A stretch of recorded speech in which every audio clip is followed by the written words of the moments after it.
पार्वती मैया की। महाराज की जय, महाराज की जय हो। संदेशा लाया हूँ। दिव्य निकलती है, चढ़ती है। तब भोले बाबा पार्वती मैया से विवाह करने के लिए आज बारात लेकर जाते हैं। और जैसे ही पहुंचे तब भोले बाबा की जो सास थी वो थाली लेकर आई। अब जैसी थाली लेकर आई, खड़ी है, सारे देवी देवता पहले आगे आ गए। अब जैसे इंद्र को उनकी मां ने देखा,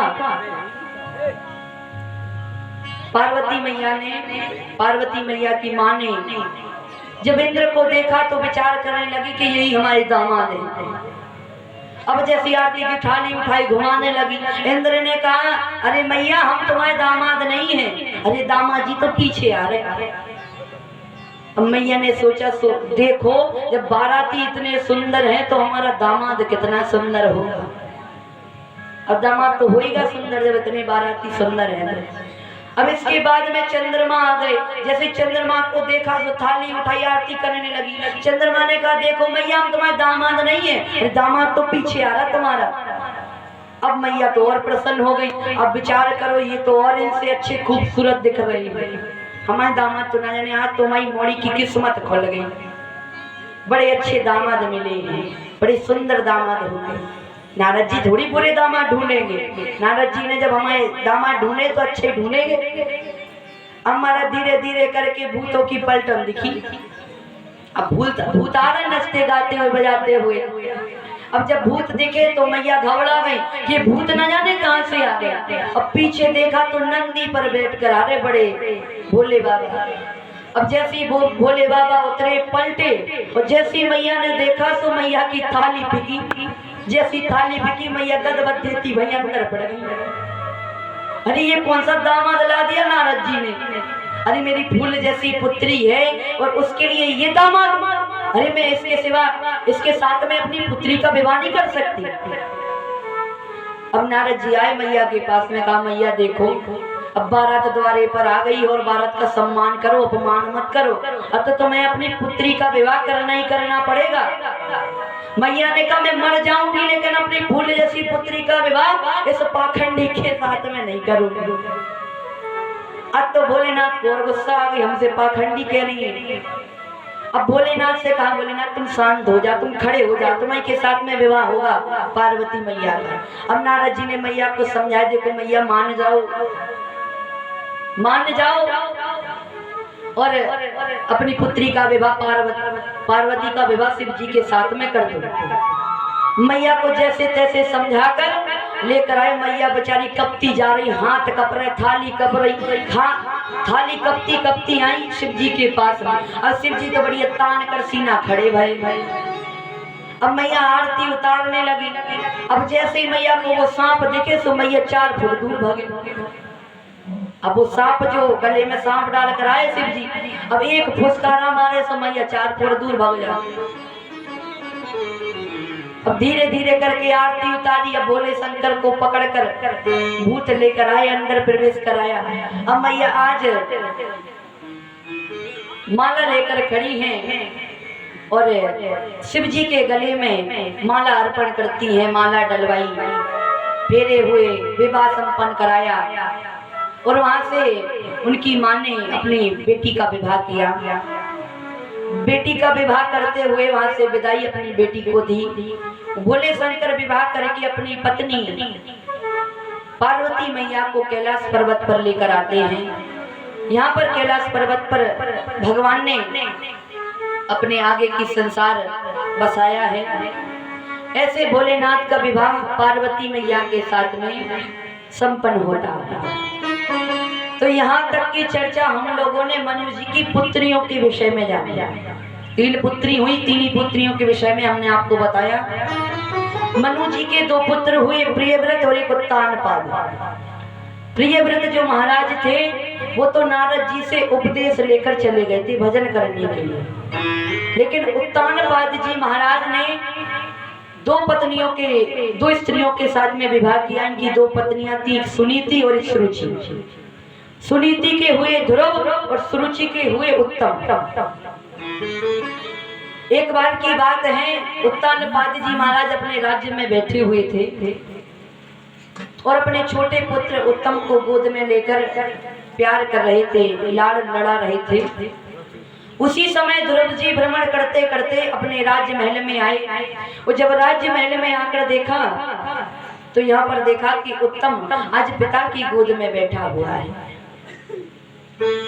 ध्रुव जी महाराज के मन में ये एक बात उठी कि मैं भी तो इनका पुत्र हूँ, मेरा भी तो कर्तव्य है कि मैं अपने पिता की गोद में बैठ जाऊं। दौड़े दौड़े ध्रुव जी महाराज गए और अपने पिता की गोद में बैठने के लिए हुए। उसी समय ध्रुव जी महाराज को छोटी मैया ने, सुरुचि ने हाथ पकड़ा और नीचे पटक दिया। जब ध्रुव जी महाराज नीचे गिरे तो ध्रुव जी महाराज रोने लगे। रोते रोते जब रोए तो सुरुचि कहती है, ध्रुव तुम आज इस पिता की गोद में बैठने के योग्य नहीं बने हो। जिस दिन तुम योग्य हो जाओगे उस दिन तुम अपने पिता की गोद में बैठ जाओगे। और सुरुचि कहती है, ध्रुव जाओ, जाकर पहले भगवान का भजन करो और जब भगवान प्रसन्न हो जाएं तो भगवान से एक वर मांगना। क्या? कि सबसे पहले हमें सुरुचि के गर्भ से जन्म दो, उसके बाद में जब मैं जन्म लेकर आऊंगा तब जाकर तुम इस पिता की गोद में बैठने के सच्चे अधिकारी कहलाओगे। आज विचार करो कि आज सुरुचि मैया ने भगवान से बढ़कर अपने गर्भ को कह दिया। व्यक्ति माँ के गर्भ में आने से डरता है, संसार में आने से डरता है। संसार में जब व्यक्ति आ जाता है तो भगवान का भजन करके भगवान से कहता है कि प्रभु अब तो आपने भेज दिया, अब हमें संसार में नहीं जाना है। लेकिन यहाँ पर सुरुचि मैया कह रही हैं कि ध्रुव भगवान का भजन करो और भगवान से वर मांगना कि जब मैं सुरुचि के गर्भ से जन्म लूं तब जाकर तुम अपने पिता की गोद में बैठ सकते हो। जब ऐसी बात ध्रुव को कही, ध्रुव रोते रोते अपनी मैया के पास में गए, माँ के पास में पहुंचे। माँ के पास में जाकर कहा, भैया आज मैं अपने पिता की गोदी में बैठने के लिए गया था लेकिन सुरुचि मैया ने मेरा हाथ पकड़कर नीचे पटक दिया, मुझको गोद में नहीं बैठने दिया। तब सुनीति मैया कहती है, बेटा ध्रुव अरे तुम रो मत, कोई बात नहीं। ध्रुव महाराज कहते हैं, मैया मुझे एक बात ये बुरी लगी, मेरी माँ ने कहा कि जाओ और जाकर भगवान का भजन करो। और किस लिए? मेरे गर्भ में आओ, पहले जब मेरे गर्भ से तुम जन्म लोगे और जब तुम बड़े होगे तो अपने पिता की गोद में बैठने के अधिकारी कहलाओगे। माँ मैया ने इतनी छोटी सी बात मुझसे कर दी। तब सुनीति मैया कहती है, ध्रुव कोई बात नहीं, माँ ने तेरी एक बात ठीक ही कही है कि तुम जाओ और भगवान का भजन करो। लेकिन भगवान का भजन इसलिए नहीं करना है कि तुमको अपनी माँ के गर्भ में आना है, तुमको भगवान का भजन इसलिए करना है कि तुम्हारे जीवन का कल्याण हो जाए। तुम इस पिता की गोद में बैठने का प्रयत्न मत करो, उस परम पिता की गोद में बैठने का प्रयत्न करो जिस गोद में ना तुम बैठ पाए, ना तुम्हारे पिता बैठ पाए, ना तुम्हारे दादा पिता वहां बैठ पाए। इसी गोदी में बैठने का प्रयत्न करो। अरे तुम्हारी पिता की गोदी तो साधारण गोदी है, इसमें तो तुम एक ना एक दिन बैठ ही जाओ। जाओ ध्रुव और जाकर भगवान का भजन करो। अब ध्रुव जी महाराज वहां से निकलते हैं जंगल की ओर। जैसे ही जंगल में प्रवेश किए तभी नारद जी मिल गए और कहते हैं, जहां पर संत के दर्शन हो जाएं तो वो कार्य हमारा सफल हो जाता है। या एक संत के दर्शन हो जाएं या भगवान का आशीर्वाद प्राप्त हो जाए, बराबर ही। आज नारद जी के दर्शन ध्रुव जी महाराज को हो गए। ध्रुव जी महाराज प्रसन्न हो गए कि आज जब हमको नारद के दर्शन हो गए हैं तो हमारे जीवन का कल्याण हो ही जाएगा, भगवान के दर्शन हमें मिल जाएंगे। अब नारद जी कहते हैं, एक बात बताओ ध्रुव, तुम इतनी छोटी सी अवस्था तुम्हारी है और ऐसी छोटी सी अवस्था में तुम जंगल में क्या कर रहे हो? ध्रुव महाराज कहते हैं नारद जी, मैं यहाँ पर भगवान का भजन करने के लिए आया हूँ। मुझे भगवान का भजन करना है, उनकी भक्ति को प्राप्त करना है। तब नारद जी कहते हैं, देखो ध्रुव, अभी तुम छोटे हो, अभी तुम बालक हो, अभी तुम्हें खेलने कूदने के दिन है, जाओ और जाकर अपने राज्य में खेलो कूदो। लेकिन ध्रुव महाराज कहते हैं, नारद जी आपने ये बात गलत कही है। हमने तो सुना है कि जिसको एक बार नारद के दर्शन हो जाएं उसके जीवन का कल्याण हो जाता है। मान लो कि उसको भगवान के दर्शन हो ही हो, और आप हमसे इतनी छोटी बात कर रहे हैं कि हम घर लौट जाएं। हमारी माँ ने अपने हृदय पर पत्थर रखकर हमको अपने घर से विदा किया है, हम अब घर लौट कर नहीं जाएंगे। जब तक हमें भगवान के दर्शन नहीं हो जाते तब तक हम घर लौट कर जाने वाले। अब ऐसी बातों को जब ध्रुव जी महाराज की ऐसी बातों को जब सुना तो नारद जी प्रसन्न हो गए। नारद जी ने कहा, ध्रुव तुम धन्य हो, और धन्य है वो माता जिनने ऐसे बालक को जन्म दिया है। धन्य हो तुम ध्रुव। आजकल के जो कलियुगी पुत्र है ना, उनसे एक लोटा जल की कहना भगवान को, सूर्य भगवान को जल दे दो, सो जल देना नहीं जानते। जल देने की कहो सो यहाँ वहां की बात करके टाल देते हैं। लेकिन धन्य है वो माता और धन्य है वो पुत्र जो छोटी सी अवस्था में आज भगवान को प्राप्त करने के लिए जंगल में घोर तपस्या करने के लिए बैठ गए। आज ध्रुव जी महाराज घोर तपस्या करने के लिए बैठते हैं। नारद जी इनको एक मंत्र देते हैं, ओम नमो भगवते वासुदेवाय। ओम नमो भगवते वासुदेवाय।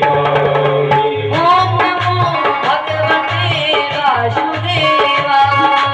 ओम नमो भगवते वासुदेवाय।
कुछ न कहो इसके सिवाय, आज रात कुछ न कहो इसके सिवाय, आज रात कुछ न कहो इसके सिवाय, आज रात कुछ न कहो इसके सिवाय, आज रात कुछ न कहो इसके सिवाय, आज रात कुछ न कहो इसके सिवाय।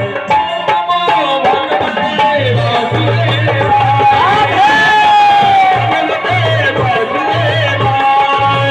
नमो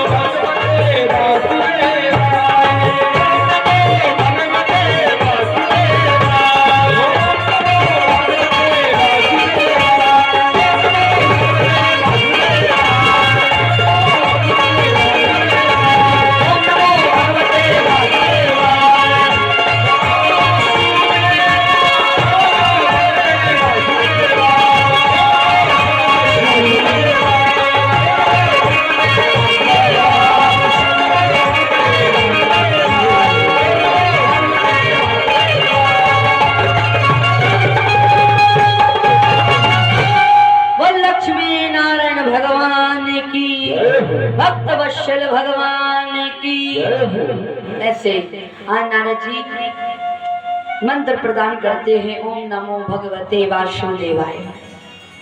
कहा कि ध्रुव तुम इस मंत्र का जाप करते रहना, ध्यान करते रहना, तुमको जल्द से जल्द भगवान के दर्शन प्राप्त हो जाएंगे। अब ध्रुव जी महाराज एक टांग पर खड़े होकर और भगवान का ध्यान करते हैं। 6 महीने बीत गए भगवान का ध्यान करते हुए, कहता बेर खाकर भगवान का ध्यान करते हैं। जब देखा कि अन्न छोड़ दिया, कहता बेर खाकर ध्रुव जी महाराज भूखे रहते हैं, भगवान का भजन कर रहे हैं, तब भी भगवान नहीं आए। तब ध्रुव जी महाराज ने कहता बेर खाना भी छोड़ दिया, जल पीकर नियंत्रण, जल पी लेते हैं और नियंत्रण भगवान का भजन कर रहे हैं। लेकिन देखा कि यहाँ पर जल पीकर भी भगवान का, जल पीकर भी ध्रुव जी महाराज को देखा कि ध्रुव जी महाराज जल पीकर नियंत्रण भगवान का भजन कर रहे हैं। लेकिन देखा ध्रुव जी महाराज ने कि भगवान नहीं आए, तब जल पीना भी छोड़ दिया। श्वासों पर जिंदा है, अपनी सिर्फ श्वास लेते हैं और नियंत्रण भगवान का भजन कर रहे हैं। ऐसे ध्रुव जी महाराज जब सांस लेते हैं, जब भगवान ने देखा कि ध्रुव ने तो अब जल पीना भी छोड़ दिया, सिर्फ श्वासों पर ही जिंदा है, लेकिन तब भी भगवान नहीं लीजे, तब भी नहीं आए भगवान। इसके बाद में जब ध्रुव जी महाराज ने सोचा कि प्रभु ऐसे प्रसन्न होने वाले नहीं हैं, तब ध्रुव जी महाराज ने उन श्वासों को भी लेना बंद कर दिया, श्वासें भी रोक दी। और जब सांस रोकी तो आज त्रिदेव की सांसें रुक गई। सारे देवी देवता की सांसें जब रुकने लगी, जब उनकी सांसें रुकी तो सारे देवी देवता दौड़े दौड़े ब्रह्मा जी की शरण में आए। वो ब्रह्मा जी से आकर कहा कि भगवान कुछ करिए, नहीं तो आज तो गड़बड़ हो जाएगा, पूरा आज देवी जितना लोग है पूरा नष्ट हो जाएगा। ब्रह्मा जी भगवान के पास में गए, भगवान से जाकर कहा कि प्रभु आप जल्द से जल्द जाकर ध्रुव को दर्शन दीजिए, नहीं तो ध्रुव ऐसे श्वासों को बंद करके अपने प्राणों को त्याग देगा, आप जाइए। आज भगवान कहते हैं ब्रह्मा मैं ऐसे भक्त को दर्शन देने जाता हूँ, ऐसे भक्त के दर्शन, ऐसे भक्त के दर्शन करने के लिए जाता हूँ, ऐसे भक्त को दर्शन देने नहीं जाता। अरे धन्य है वो ध्रुव जिन्होंने राजपाट का त्याग करके, भोजन का त्याग करके, जल का त्याग करके अपने श्वासों पर भी काबू पा लिया, अपने श्वासों को रोक दिया। ऐसे भक्त की मैं स्वयं दर्शन करने के लिए जाऊंगा। आज भगवान रथ पर सवार होकर ध्रुव जी महाराज के दर्शन करने के लिए जाते हैं। जब पहुंचे, जैसे ही पहुंचते हैं तो वहां पर जाकर देखा कि ध्रुव जी महाराज नेत्र बंद करके श्वासों को रोकते हुए भगवान का ध्यान कर रहे हैं। भगवान ने सोचा ऐसे तो ये ध्रुव मेरी और नहीं देखेगा, कुछ ना कुछ तो करना पड़ेगा। तब ध्रुव जी महाराज नेत्र बंद करके ओम नमो भगवते वासुदेवाय का ध्यान कर रहे हैं। भगवान ने सोचा कि अब कुछ ना कुछ तो करना होगा। तब भगवान ने ध्रुव जी के हृदय से अपनी छवि हटा दी, और जैसी छवि हटाई ध्रुव जी महाराज घबरा गए कि अभी अभी तो मेरे हृदय में भगवान के दर्शन हो रहे थे, अब ना जाने ये प्रभु कहाँ चले गए। जैसी भगवान की छवि हटी, ध्रुव जी महाराज ने जैसे नेत्र खोले तो देखा कि आज भगवान सामने खड़े हैं। बोलिए भक्त वत्सल भगवान की। ध्रुव जी महाराज के सामने आज स्वयं प्रभु प्रकट है, लेकिन ध्रुव कुछ बोल नहीं रहे, उनकी बोली नहीं उखड़ रही। तब भगवान ने अपने शंख को लिया और शंख को लेकर उनके गाल पर लगाया, और जैसे ही गाल पर छिपाया जिससे ध्रुव जी महाराज की बोली उखड़ पड़ी। ध्रुव जी महाराज कुछ नहीं बोले, दौड़कर सीधे भगवान के चरणों में जाकर लेट गए। भगवान से कहा प्रभु आप धन्य हैं, अरे कितनी घोर तपस्या मैंने की है, जब जाकर आपने आज मुझको दर्शन आकर दिए हैं, धन्य है प्रभु आप। और धन्य है आपकी लीला। आज मैं आपके दर्शन करके मेरा जीवन धन्य हो गया, मेरे नेत्र पवित्र हो गए। ऐसे बोलते बोलते भगवान आज ध्रुव को अपने हृदय से लगा लेते हैं। ध्रुव से कहते मांगो ध्रुव, तुम क्या चाहते हो? ध्रुव ने कहा भगवान मुझको कुछ चाहिए नहीं है, मैंने आपकी भक्ति कुछ चीज प्राप्त करने के लिए नहीं की है, मैंने आपकी भक्ति निष्पाप होकर की है। लेकिन भगवान कहते हैं ध्रुव, तुम्हारे मन में एक कामना तुमने छुपा कर रख रखी थी। तुम्हारी ये इच्छा थी कि हम पिता की गोद में बैठे। जब तुमने पिता की गोद में बैठने के लिए हट किया, तब तुम्हारी माँ ने कहा कि जाओ तुम जाकर भगवान का भजन करो। तो उस बात को लेकर तुम मेरा भजन करने के लिए आए हो। तुम्हारे मन में ये छोटी सी बात एक गांठ है, ऐसा करो। अभी तुम्हारे कल्याण होने में कुछ संदेह है, तुम कुछ दिन तक अपने राज्य में राज्य करो। तुमको राज्य चाहिए था ना, हम तुमको राज्य देते हैं। जब तुम्हारा समय आएगा तो मैं स्वयं तुमको लेने के लिए आऊंगा। जब ऐसा कहा, ध्रुव के ऊपर भगवान कृपा करते हुए अपने धाम को जाते हैं। बोलिए ध्रुव जी महाराज की। अब जब ध्रुव जी महाराज के अंत समय आया तो भगवान महाराज की जय हो संदेशा लाया। तो भगवान के साथ में दूत आए और एक काला सा पुरुष आया। तब वो काले से पुरुष ने जब ध्रुव जी महाराज को देखा तो ध्रुव जी महाराज को देखकर प्रणाम किया। ध्रुव जी महाराज पूछते हैं तू कौन है, कहाँ से आया है? तब वो कहता है कि ध्रुव जी मैं काल हूँ और सारे इंसानों के प्राणों को मैं खींचता हूँ और मैं आज आपको लेने के लिए आया हूँ। लेकिन भगवान आपने भगवान की भक्ति की है, इसलिए मैं आपकी प्राणों को नहीं खींचूंगा। आप ऐसा करिए कि आप अपने कोमल चरण मेरे सिर पर रखकर इस रथ पर सवार हो जाइए। काल स्वयं कह रहा है ध्रुव जी महाराज से कि आपने भगवान की भक्ति की है, इसलिए मैं आपको अपने सिर पर, मेरे सिर पर पैर रखिए और आप मेरे सिर पर पैर रखकर उस भगवान के रथ में सवार हुए। जैसे ही सिर पर पैर रखा और रथ पर सवार हुए, तब ध्रुव जी महाराज को ध्यान आ गया कि मेरी माँ तो अभी बाकी है। ध्रुव जी महाराज कहते हैं भगवान से कि प्रभु मैं अकेला आया था, लेकिन जाऊंगा तो सिर्फ अपनी माँ के साथ में जाऊंगा। जिस माँ ने मुझको भगवान के आज दर्शन करा दिए, उस माँ को मैं अकेला छोड़कर नहीं जाना चाहता। आज मैं अपनी माँ को लेकर जाऊंगा। तब भगवान ने कहा ध्रुव, अरे तुम चिंता क्यों कर रहे हो? तुम बिल्कुल परेशान मत हो ध्रुव। आज देखो तुम्हारा रथ जो है ना, उसके आगे तुम्हारी माँ का रथ जा रहा है। क्योंकि जिस कुल में तुम जैसा पुत्र उत्पन्न हो जाए, एक कुल नहीं 7 कुल की पीढ़ियां भी कर जाती हैं। ध्रुव तुम धन्य हो और ध्रुव धन्य है तुम्हारी माता, जिस माता ने तुम जैसे पुत्र को जन्मा, जो तुम जैसे पुत्र ने अपने माँ का महाराज की जय हो, अपने सारे कुल का भी कल्याण कराते हैं।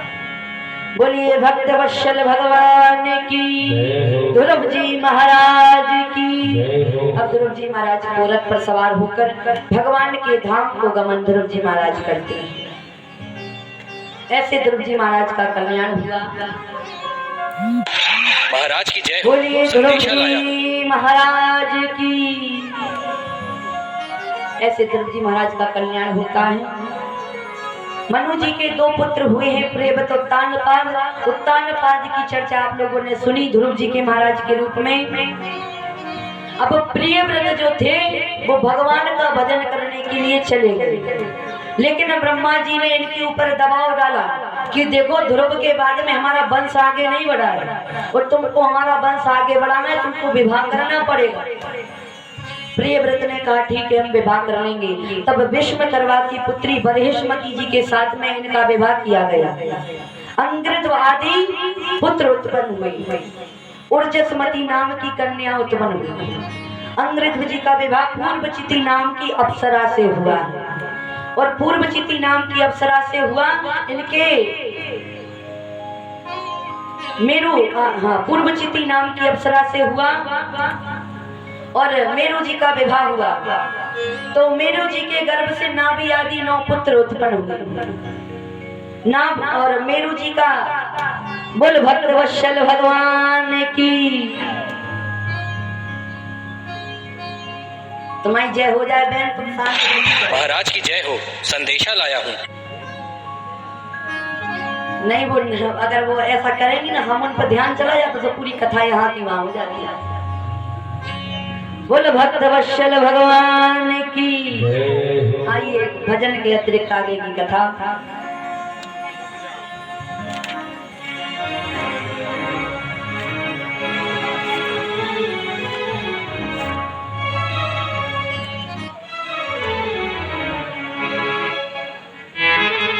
श्री राधे लागी लगन मत